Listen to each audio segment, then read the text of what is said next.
People say less is more. At Red Barn, we think less is better. It's what you won't find that sets our natural premium pet food apart. No byproducts, no corn or soy, no fillers. Just the natural ingredients your pets need to live the healthy life they deserve. Look at the label. We want you to. Red Barn Naturals Pet Food. Simply the best. Find it in your local pet specialty store. Visit redbarninc.com/coupon to save $1 off your first can. Blog Talk Radio. Hi, and welcome to Conscious Talk Radio, and I'm your host, Linda Summers, and these shows are about relationships and all that that encompasses. And the guest experts on the show will be providing you with information as to how you can become more connected with yourself and others. And today's topic is Intuitive Parenting Empowerment with Elisa Joy Torres. And before we bring Elisa on board, I want to give you some background information about her. She is an intuitive parenting empowerment coach. She is a veteran homeschool mom of 4 beautifully grown children, former mom to upwards of 20 foster children with varied experience and study of behavioral disorders such as ADD, ADHD, RAD, FAS, FAE, BRAT, etc. She has been a nanny, an actress, a vocal drama coach, a writer of music, and a lover of the spoken and written word. Elisa is a self-taught nutritionist, a lover of all things natural.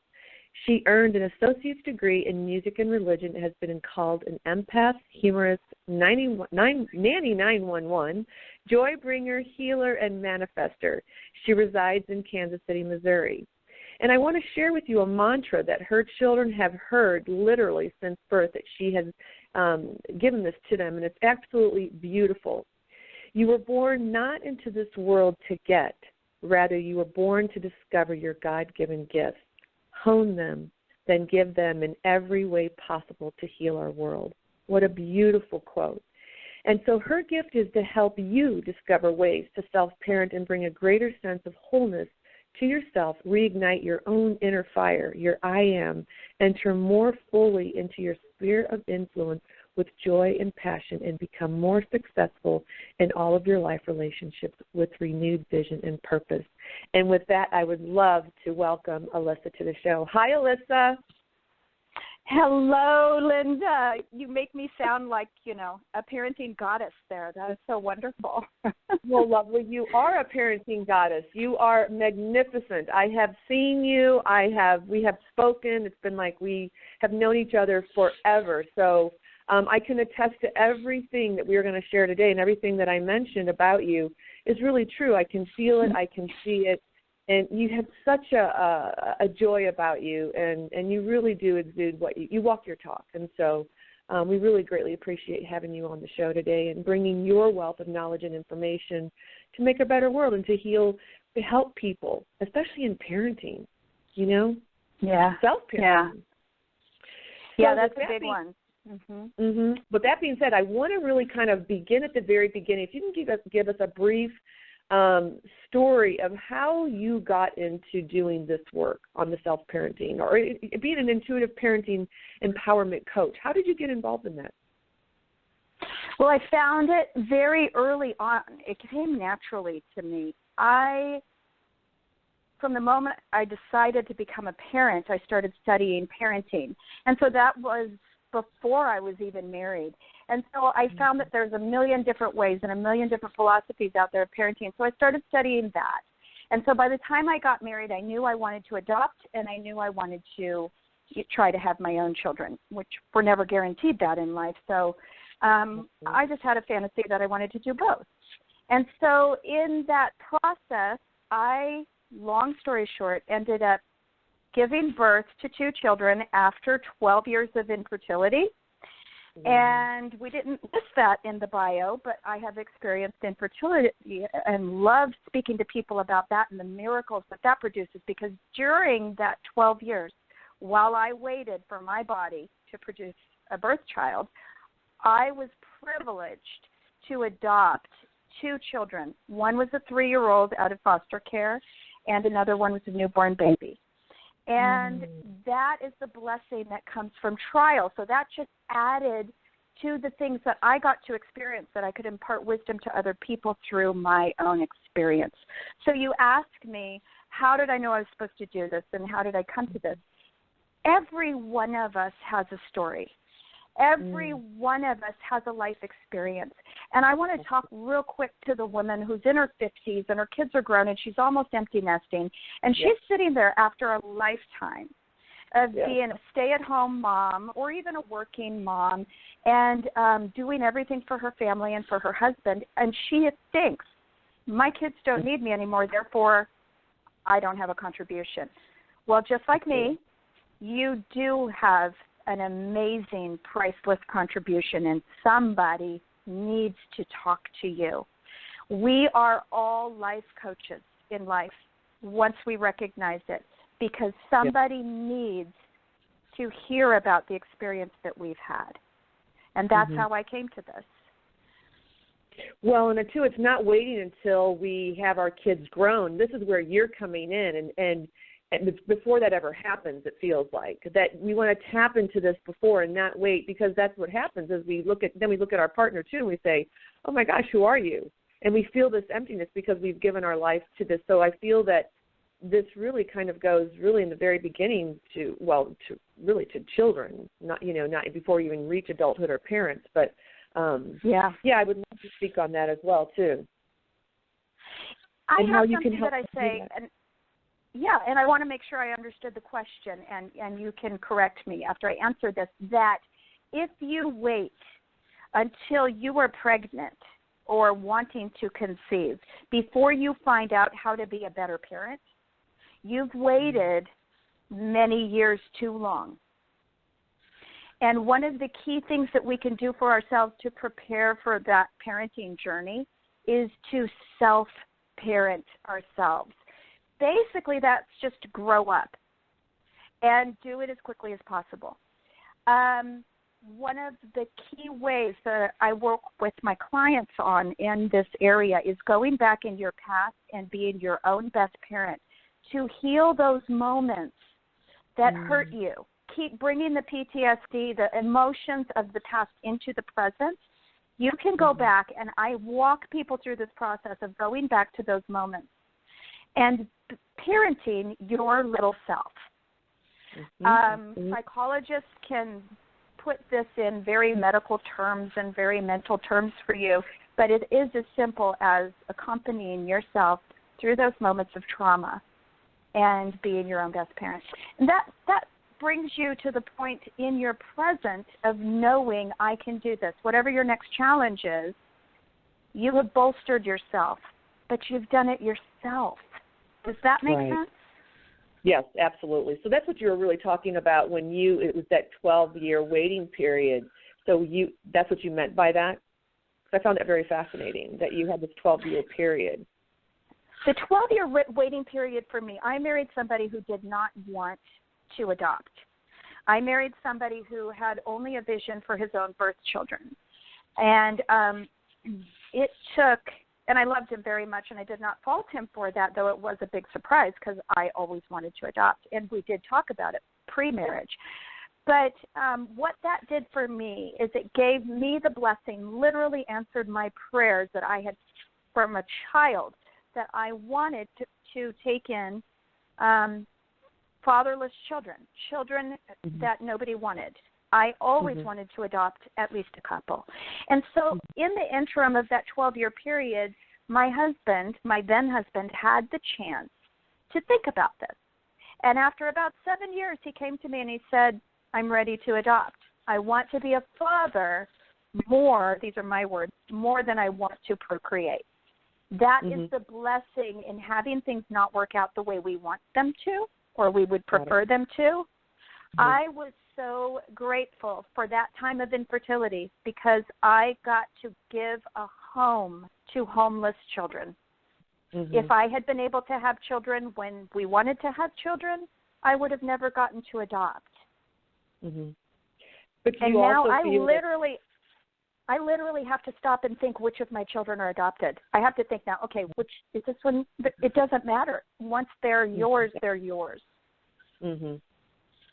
So do you feel during that time as well, because I think that was really important at what you talked about, the parenting journey. I love that, because it really is before we think about having parents, because I know for myself, having 3 children, it's like there's no book, how to raise your children, and, you only raise them the best of your knowledge, and then, hindsight after 20 years or so goes by, you're like, wow, I could have raised them totally different, because you, if you choose to, have grown as well. So I love the idea that how you're saying that really parenting yourself and going inside, and you talked about growing up, which really what you were saying sounds like of going in and healing those wounds that you've had, that have you look at things so that you can be a better parent. Right. Would you, Linda, repeat that question again, please? Yes. So, what I loved about, I was asking was, during that time, did you find yourself also going on that parenting journey and really working on yourself, and because you knew you wanted to have children, so did you know at that time, or it wasn't until after the fact that when you got involved in really becoming and doing this parenting empowerment coach, that you realized, wow, there's this journey of parenting that one really has to take, that we have to self-parent ourselves before we can really begin to parent a child? Right. Well, what you find, and any parent finds this, is your children will trigger you in the very areas that you need to revisit. And if my website, one of the things that I say in my mission statement is, I love to give people permission to revisit those times in their lives, and to see their faces light up as they realize I can be my own best parent is amazing. And it seems like it would just be intuitive to do that for yourself, but we don't think of it. We always wait for somebody else, or we always hire someone to do that healing process for us. And the best psychologists will tell you that you do that yourself. They're just there as a guide. And so, yes, during that 12-year period, I found that I had to go deep inside and examine my own motives for having children and why I wanted to do that. And, of course, study up and read on parenting. I'm just that way. Anything I'm going to do, I want to research it out. And so I'm not sure exactly how to answer this, because it's such a huge question. Whether a person has children or not, there is parenting that needs to go on in your adulthood and in your own life. Absolutely. I fully agree. So let's kind of talk about that, because we talk about becoming a better parent, becoming a better you, but it really doesn't. As I think this is really important, because there's a lot of people out there, and I know people that do not want to have children. So this is really about growth and evolution, and really healing our own wounds. So let's talk about the self-healing and why it's so important, and how it does affect our children. But even if we don't have children, how it really does affect us, and it affects the whole, because we are part of that. Right. Well, I'll revisit the statement that I made about going back into your past and healing yourself. That as we are right now, I like to tell people, you are perfect and you are amazing. Just the fact that you wake up in the morning is absolutely amazing. We have all these functions in our body, our beating heart, our impulse to breathe. We have all of these senses going on, the hearing and the vision, and just the human eyeball is so amazing that to not recognize that about yourself as is, you're really missing out. And I like to transform just yourself to your children and to anybody's children. That when we wake up and when they wake up, and to look at each other and go, you are absolutely amazing. It's so frustrating to me when we get fixated on standardized anything, and our kid doesn't look like that kid, or their grade cards and things like this, when we could really empower our children mightily, and ourselves first. This is where the self comes in. I'm glad you put it that way.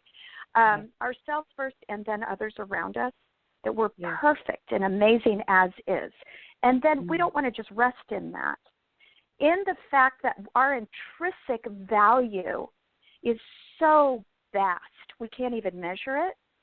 We want to then look at ourselves as somebody that is fixable.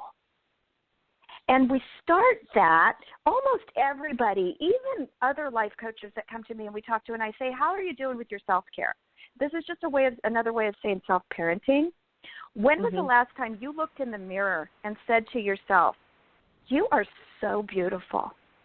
I love you. You make me laugh. You are wise. I trust your decisions. You know what? You're pretty incredible. When's the last time you do that? People start giggling. They get very uncomfortable. Right. Why don't we do that? Why don't we do that? And it's so easy. Once you start doing this, it's so easy to forget that you didn't do it. Absolutely. I didn't do this till about 2 years ago, and I didn't do it faithfully till about a year ago. Now it's a way of life, and I don't even hesitate. I could be driving my car down the street, and I'm like, I like you so much, I can hardly stand it. I just love being with you. You crack me up. And my girls will be in the car, and they'll just start laughing. Yes. So it's a healing process. You call that what? I call that self-love. It's the same thing, self-care, self-love. Yes. It's really loving you, loving the good, the bad, the ugly, loving every part of you. And that's what I love when you say about standing in the mirror, looking in the mirror and saying, you don't like your thighs. I love those thighs of mine, and really honoring that, just every part of your body, so I love that. Yeah, exactly. So exactly. And no matter what those thighs look like, they're yours. They're a part of the mighty magic of your body. Right. And we have lost the awe when we get so caught up in television and images and magazines and the internet. And, I have to tell you, being in the Facebook groups, it is so, I don't want to say discouraging to me, but it's disappointing to me because people believe the Facebook lifestyle that we choose to portray. Even I do it. I'm like, I don't want to put that picture up there. It's not my best face, Right. And so I try to focus on just the happiest things. And that's okay. But just don't believe that as truth in everyone else's life so that you judge your own life by the best of the best that other people have set forward. That's not the truth. Beautifully and so said. we need, yes, and we need to remember that what we see on TV, that's somebody's best foot forward. That's all they're showing you. When you see the magazines, we now know it's all airbrushed. It's not even a real picture. And chances are that body doesn't even belong to that model. We don't know unless we see them in person.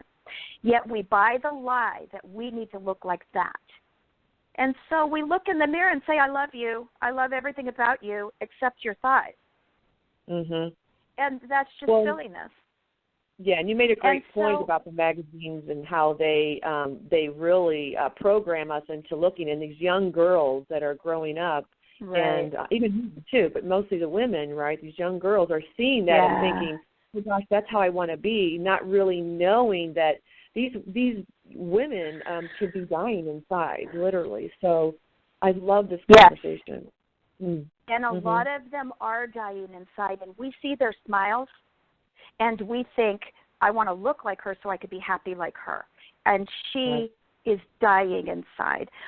Robin Williams is an example. We even have stars out there, and he was one of the most real people that we know with his acting and everything. He didn't try to portray something that he wasn't. However, we look at him and we think, he's funny. He must be happy. And he wasn't. And so we need to understand that what we see on the surface is not necessarily the truth. And so let me segue that. Do you mind if I keep going? Do you have a question? No, please do, yeah, because I hope you segued into PTSD. I'm not sure, but that's where I would have gone to. But yes, to PTSD? Well, please, put a pin in that. Put a pin in that one because I want to hear that question. I want to segue from the falseness that we see on the surface of grading people by their looks, and I want to call that a standardization of a societal norm. We have standardized that the most beautiful people are thin, and they are a 36B or C now, and they have a certain kind of nose and certain kind of hair, and they wear certain kind of clothing. And so we standardize that, and then we try to imitate it, right? And then we judge ourselves and other people by that standard. And so I want to segue that to our school system and how we judge our children. And we standardize our children, and we put them in age-appropriate grades, which they're all over the spectrum in abilities in those grades. I don't know any 3 18-year-olds that know all the same things and that are able to have the same talents and giftings in life. They're all different. So we standardize that, and then we give them tests. And according to how they do on those tests, we judge them privately, we judge them publicly, and we judge them at home. And then if you're one of those parents that takes those tests as a standard of your individual child, we might even go so far as to shame our children at home and publicly for not being standardized. And I love to release parents from that guilt and from that pressure to standardize their children and buy the lie of standardization. I love Montessori because they don't buy. The whole Montessori theory is that every kid is way above standard, and we're going to teach to that kid and their individual gifts. But I love to release parents into the truth that your child, looking at them and looking in their eyes and setting that grade card aside and saying to them, I am blown away by the fact that I get to be your mom. I am absolutely in awe of you. Let's look at that grade card later if you want to, but right now I just want to be with you. I mean, how about that for a switch at home? Empowering, absolutely empowering, yes. And it makes all the difference in that world when that child grows up with that feeling, that confidence and that knowingness that, you know what I mean, that a piece of paper doesn't make you who you are. Absolutely. Do you see the potential for releasing children into their specific divine zone of genius as a little child even, if you release them from the standardization? I want parents to look at their kids and say, you know, that's really great that you're in the top 5 percentile of your class, but what's even greater is you are an incredible person. Look at the things that you're gifted in. And then you have the other end of the spectrum. You know what? I know you're sad about being in the bottom 5 percentile of your class, but let me tell you, you're in the top 1 percentile with me because you are incredible. Look at the things you can do. So either end of the spectrum, we don't want kids to think that they are totally above everyone else because they test well. And we certainly don't want kids to think that because they don't test well that they're substandard, because that is a lie. It's a lie. I love that. I love that.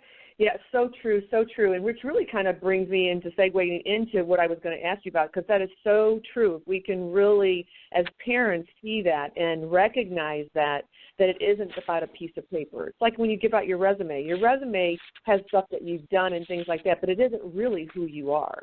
And so I love it's not who you are. Right. Yes, exactly. So I'd like to talk about the self-healing, revisiting the PTSD and reframing the past, which is about the self-parenting. So can you talk about that? Yes. PTSD, and I check the things that I teach out with psychologists. I actually consult with other coaches and other professionals. So I want to make sure that what I am saying is spot on. And this is one that I checked just the other day with a psychologist friend of mine, and he said that's absolutely right about PTSD.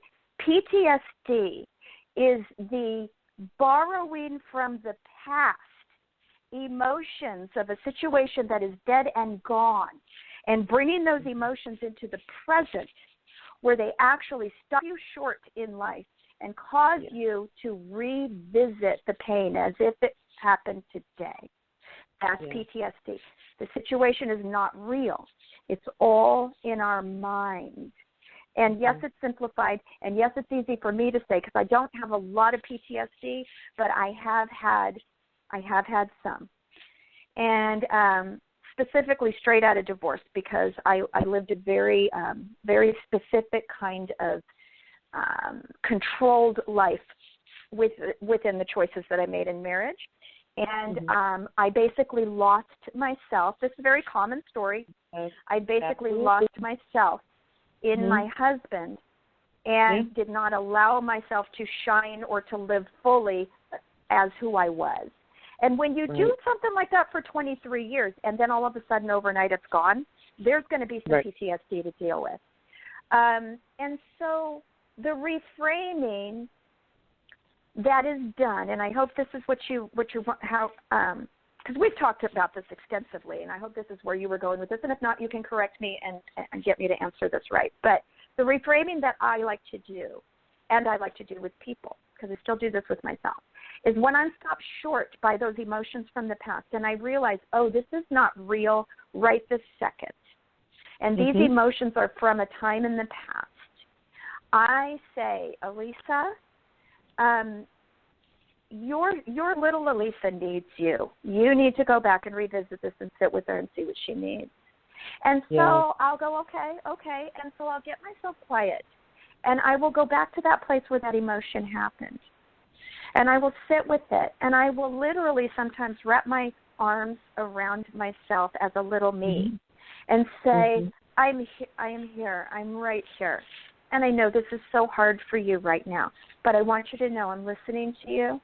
I feel your pain with you. And, oh, my goodness, your life is going to be so good. Trust me in this. And I'm going to keep you with me, and you're safe, and you're okay. And I'm here for you. So that's where you self-parent. You know better than anybody else what you need. Absolutely. Yeah. And so no psychologist, no parent, real parent, can heal you in those areas because you know better now as an adult what you needed back then. Exactly. It's so important, the inner child. So, so, so important to recognize her or him. I love that you said that. I love that. Yeah. So amazing and so true. So I really want to go into, because I think that really ties in with our last point about letting go of no. So there's two ways that I love how you do this, KNOW and then NO. So can you share with us about the distinction between that? I mean, it's pretty obvious, but I just love how you explain it. So if you can, really share that with our listeners, that would be great. Yeah, I have a module. It's actually been recorded, and it's on Facebook, so you can look it up for free. It's called, now I'm drawing a blank, Let Go, Say Yes, Let Go of No, Say Yes, Then Rest. That's it. And the way we spell no is small k, capital N, capital O, small w, because it's both of them. Yeah. And when we desire something in our lives, immediately our brain goes to work, our ego goes to work to protect us and tell us why we can't have it. And so ego is not necessarily our enemy. Ego's job is to protect us. And in this sense, the ego goes to work to say all the reasons why you know you can't have that thing. Okay? So that's all that logic of the KNOW. But the NOs are just all the other reasons. You have you have the intellectual reasons, and then you have the actual tangible reasons that I can't afford it. Or it's not been done before. Or you have all of these different no's and no's going on. And we talk ourselves out of our pure desires that are our dreams and our hopes in life. We continually, year after year after year, talk ourselves out of it. We keep that job that quenches our life and our spirit and makes us feel like we just can't wait to retire and go on vacation for a change. And well, why do we stay in places where we feel belittled and devalued and worn out? When I am coaching for an entire day, and Linda, you probably experienced this too, I get up sometimes as early as 4. I have my self-care time, and I have my meditation time. And sometimes by as early as 5:30, I am online touching base with other coaches that I love and that love me, and just starting my day on a high point. And by 7, I'm coaching. And sometimes I do not leave except for maybe to eat. Sometimes I don't even leave to eat until 6 o'clock at night. That's a long day.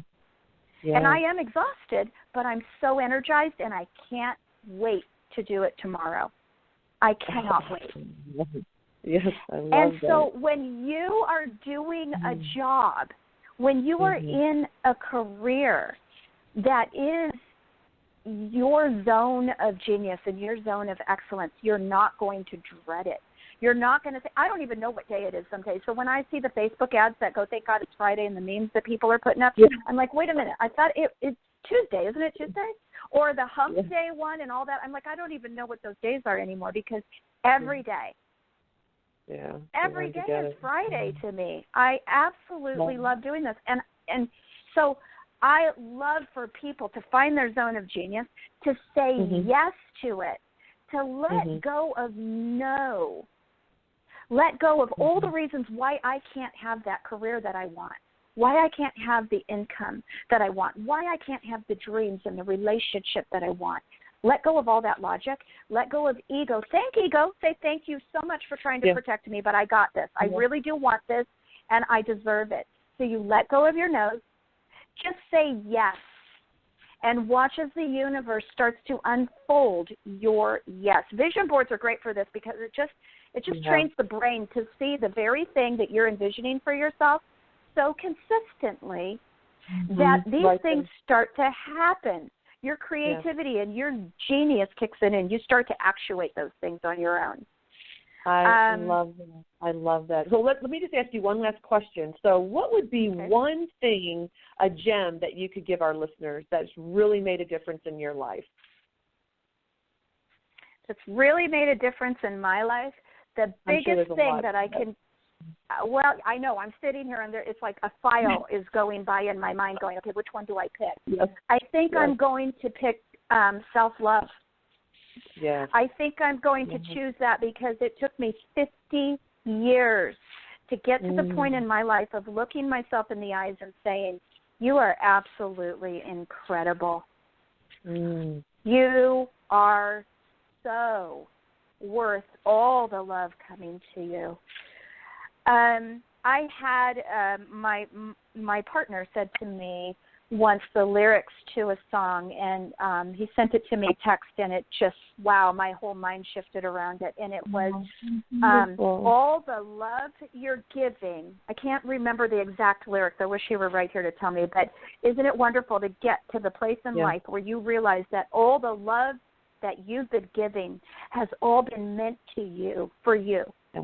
Yeah. All the love that you've been giving. I think it's at the end of that Beatles album. He's laughing right now going, I can't believe you don't remember this. But beautiful. Well, what my God. A wonderful thing to realize that all the love you've been putting out, all the life, all the healing, and especially for those of us that I used to be a codependent giver, now I'm not, but that giving and that giving and that giving and that healing of other people and that mothering and parenting, it's all for you, too. Yes. It's all for you, too. Yes, thank you so much for being on the show and really just pointing out all this beautiful wealth of wisdom and teachings and your coaching, the parenting journey, becoming a better parent by becoming a better you, self-healing, letting go of no, the little K, small k, capital N-O, and little w. So thank you again so much for being on the show today. You're so welcome, Linda. Oh, thank you. Thank you for having me. You're welcome. And we want to thank all the listeners out there who joined us today, and the ones who will be joining us via YouTube. We will have all of Elisa's information on the video on YouTube. So we thank you so much. Please don't forget to follow, subscribe, comment, and like us. And you can join me next week, June 23rd, for the next show, The Day I Learned to Appreciate My Ex-Wife, with David Perez. So, Elisa, thank you so much again for what you do and who you are in the world. Really, it's just thank you, Linda. Greatly appreciate it. So thank you. All right. Bye-bye. And thank you, all the listeners, and we'll see you next week. Bye.